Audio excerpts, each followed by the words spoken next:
Mummy இன்னைக்கு என்ன பண்ணுறீங்க? இன்னைக்கு நம்ம யூஸ் பண்ணுற கரம் மசாலாவும் பிரியாணி பொடியும் எப்படி செய்கிறத பார்க்குறோம்.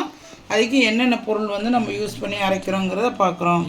இது காஞ்ச மிளகா, வத்த மிளகா எடுத்திருக்கோம், தனியா எடுத்திருக்கோம், அப்புறம் பிரிஞ்சி இலை, ரோஜாப்பூ இதழ்கள் காய வச்சு எடுத்து வச்சுருக்கேன் அம்மா.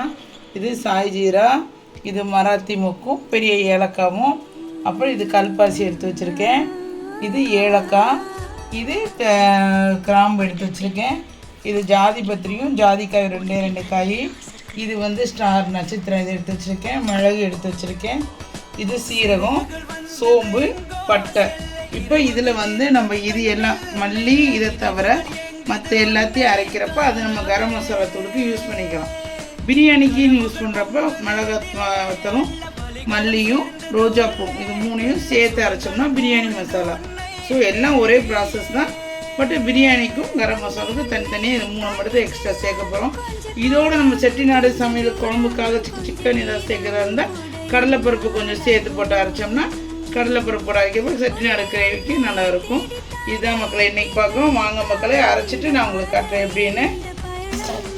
இப்போ இதை வறுக்கிற மாதிரி 2 நிமிஷம் எல்லா ஐட்டத்தையும் வறுத்தாச்சு. நம்ம பாருங்கள் எல்லாத்தையும் வறுத்து வச்சிட்டேன். எல்லாம் வறுத்து எல்லா பொருளுமே வறுத்தாச்சு 2 நிமிஷம் போட்டு. இப்போ கடைசியாக ஆறுனதுக்கப்புறம் எல்லாத்தையும் அரைச்சி எடுக்கிற வேலை தான். பாருங்கள் வறுத்தாச்சு, வறுத்துட்டு இப்போ அரைச்சாச்சு. இது பாருங்கள், இது கரம் மசாலா தூள் பார்த்தாலே தெரியும்னு நினைக்கிறேன். நல்லா கரம் மசாலா தூள். இது கறி குழம்பு, சிக்கன் குழம்பு, மட்டன் இது எல்லாத்துக்கும் நம்ம பட்டை சீரகம் போடாமல் தூளாக போட்டுக்கலாம். இது சூப்பராக இருக்கும்.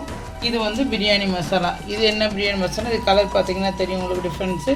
இதில் வந்து நம்ம காஞ்ச மிளகாவும் மல்லித்தூளும் ரோஜாப்பூ சேர்த்து போட்டு 3 சேர்ந்து அரைச்சினால அந்த மற்ற எல்லாத்தையும் சேர்த்து அரைச்சினா இது பிரியாணி மசாலா.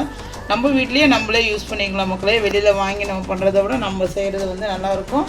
இது மாதிரி பாருங்கள். இது மாதிரி நிறைய வீடியோஸ் வந்து உங்களுக்கு வந்து என்னென்ன போடுறேன் அப்லோட் பண்ணுறேன் பாருங்கள். பிடிச்சிருந்தால் லைக் பண்ணி ஷேர் பண்ணி கமெண்ட் பண்ணுங்கள் மக்களே.